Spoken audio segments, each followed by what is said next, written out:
Welcome to Sweet Life Beat Life. We hope this video helps. In this video, I will explain how to wrap a Kia stinger. First, ensure your stinger is spotless. Any dirt or wax will compromise adhesion. Carefully remove emblems, door handles, and trim pieces for a seamless finish. Gather your essential tools: a good squeegee, a reliable heat gun, sharp knives, and an adhesion promoter. Proper preparation is key to a professional-looking wrap. Now let's apply the vinyl. Begin with the largest, flattest panels, like the hood or roof, to build confidence. Decide between a wet or dry application method, depending on your vinyl's specifications. Carefully lay the vinyl, working from the center outwards with your squeegee. This technique helps to push out air bubbles and ensures a smooth, wrinkle-free surface. Wrapping the stinger's curves and edges requires patience and precision.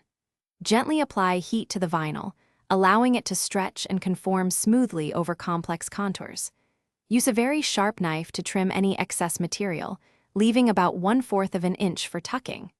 Carefully tuck these edges under body lines or into seams for a clean, durable finish that looks factory installed. To finalize your Kia stinger wrap, post-heat all surfaces with your heat gun. This crucial step activates the adhesive, ensuring maximum bond and preventing lifting. Reinstall all emblems, door handles, and trim pieces that you removed earlier.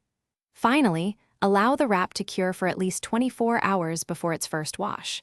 This ensures longevity and a stunning, custom look. Thanks for watching. Consider subscribing if we helped you.